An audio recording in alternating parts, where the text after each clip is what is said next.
बिस्मिल्लाहिर्रहमानिर्रहीम ګرانو ملګرو تاسو ته په لرن انګلیش ان پښتو چینل کې په هراله او ستړي مشوم ملګرو په نننی کلاس کې مثال د فار ډیر مهم ټکی راوړي دي هغه ټکی مې درل راوړي دي کله چې موږ روغنتون ته لاړ شو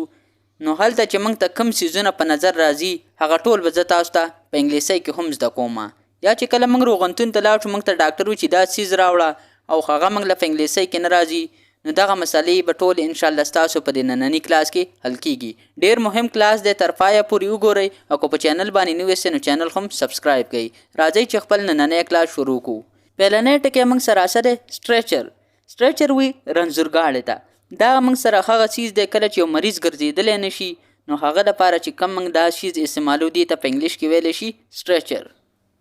کټن اول مالوچ دا موږ سره هغه چیز دی کم باندې چې موږ زخم وینه وغیره وکي هغه په منګه صفا کو نو دې ته موږ په انګلیش کې ویل شو کټن وول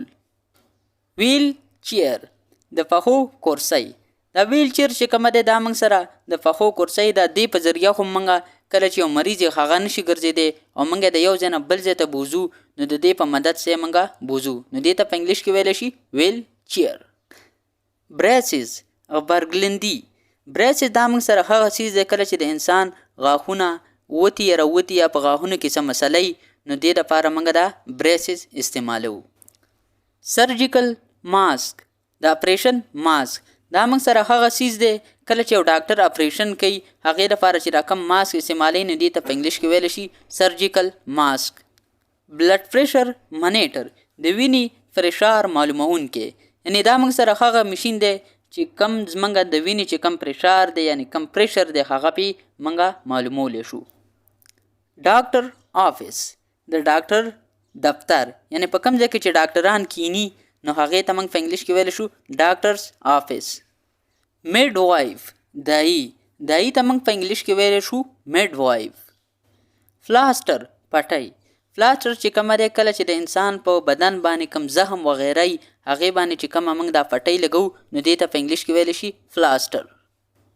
ډایګنوسیس د بیمارۍ معلومول کله چې موږ یو انسان ګورو یا یو مریض ګورو چې دکې کم مرض دی نو دغه بیماری معلومولو لپاره چې موږ کم ټکی په انګلیش کې استعمالو هغې ته په انګلیش کې وایي ډایګنوسیس سرجري اپریشن یعنی د یو څیز اپریشن کولو لپاره چې موږ کم ټکی په انګلیش کې استعمالو هغې ته وایي سرجري هاسپټل گاون د اپریشن جامې یعنی د اپریشن د جامو لپاره چې کم ټکی په انګلیش کې دی هغې ته په انګلیش کې وایي هاسپټل گاون سکیلفل تیرا چاړه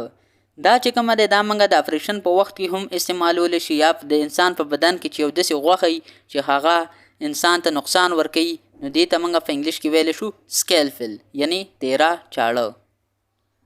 اپوینټمنټ نمبر راهیستل یعنی کله چې موږ یو ډاکټر لزو د هغه نه موږ کم نمبر رالو چې زما به دا نمبر وي نو دې ته موږ په انګلیش کې ویلی شو اپوینټمنټ یعنی نمبر راهیستل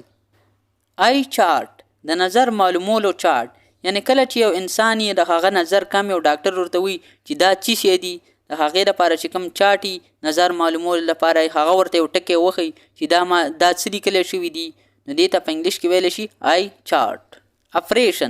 اپریشن چې کومه دی اپریشن هم ورته وایي او سرجري هم ورته ویلی شي نرس رنځورپاله یعنی کوم رنځوران چې په هسپتال کې دي هغه چې څوک پالي نو هغې ته موږ په انګلیش کې ویلی شو نرس میډیسنس دوایانې یعنی کومې دوایانې چې موږ له ډاکټر راکوي هغې ته په انګلیش کې ویلی شي میډیسنس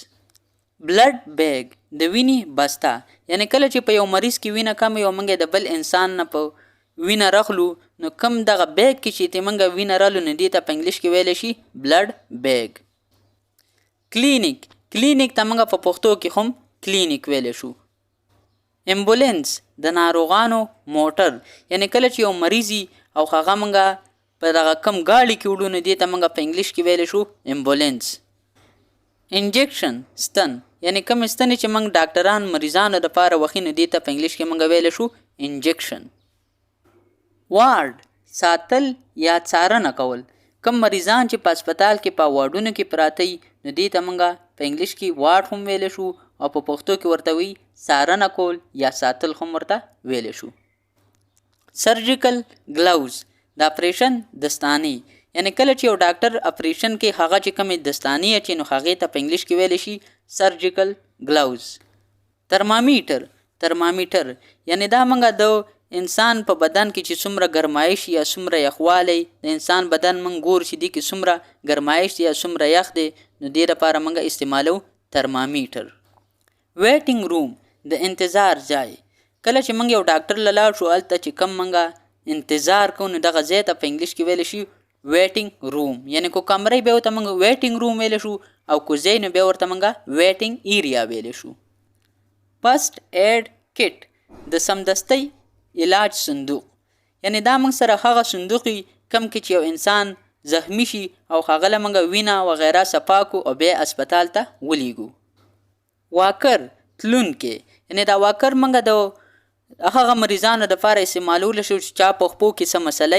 نو هغه دې باندې وله پریکټس ورکوي نو دې ته موږ په انګلیش کې ویلی شو واکر. هاسپیټل ریسپشن د استقبال ځای. یعنی په اسپتال کې چې کوم ریسپشن یا د استقبال ځای نو دې ته موږ په انګلیش کې ویلی شو هاسپیټل ریسپشن. هاسپیټل بیډ د هسپتال کټ. یعنی کوم هسپتال کې چې کوم کټونه پراته د مریضانو دپاره نو دې ته موږ په انګلیش کې ویلی شو هاسپیټل بیډ. میډیکل ریکارډ د میډیکل ریکارډ یعنی کوم ډاکټر چې کوم موږ له پرچی راکوي په هغې کې موږ ته کومې دوایانې لیکلي یا موږ ته کومه بیماري لیکلي نو هغې ته موږ په انګلیش کې ویلی شو میډیکل ریکارډ. سټیټسکوپ چې کومه دی دا ډاکټر د انسان د زړه کې چې دننه کوم اواز راځي یا په زړه کې یا په پړفوس کې چې د دې کوم اواز راځي نو دا ډاکټر د سټیټسکوپ په ذریعه باندې معلوموي. پیشنټ ناروغه یعنی کوم مریض چې په اسپتال کې هغه ته موږ په انګلیش کې ویلی شو پیشنټ. پیل یا ټیبلټ دا موږ ویلی شو ګولو ته کیپسول هم ورته موږ ویلی شو په انګلیش کې. یعنی کمې ګولۍ چې موږ له ډاکټر راکوي هغې ته موږ په انګلیش کې ویلی شو پیل هم ورته ویلی شو او ټیبلټ هم ورته ویلی شو. کرچ ډانګورۍ یعنی کم انسان چې خپه ماته شي نو هغې دپاره چې دا کمې ډانګورۍ استعمالوي نو دې ته په انګلیش کې ویلی شي کرچ.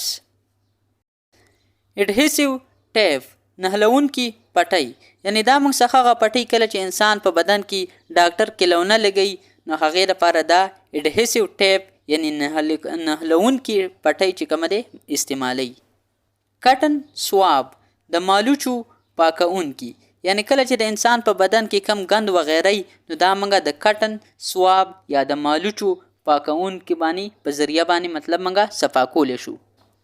انټیسپټیک جراثیم وجونکي مطلب دارو یعنی د جراثیمو د وجلو دپاره چې کوم دارو موږ استعمالو هغې ته موږ په انګلیش کې ویلی شو انټیسپټیک. انهیلر هغه څیز په کوم چې موږ دوی اچو. پرسکرپشن نسخه یعنی ډاکټر چې تا ته کومې خبرې وکړي کومې نسخې درکړي نو دې ته په انګلیش کې ویلی شي پرسکرپشن. چیک اپ معاینه یعنی کله چې یو مریض راشي او هغه له ډاکټر کوم معاینه کوي یعنی ګوري چې ده کې څه مرض دی نو دې ته په انګلیش کې ویلی شي چیک اپ. میګنیفایر وی زیږاند. میګنیفایر دا موږ څخه هغه څیز دی دا چې کله موږ واچو نو دا موږ ته یو شیز میګنیفای کوي یعنی موږ ته صفا سوتره ښیي. نیډل ستن یعنی ستن ته موږ په انګلیش کې نیډل هم ویلی شو او انجکشن هم ورته ویلی شو. بینډیج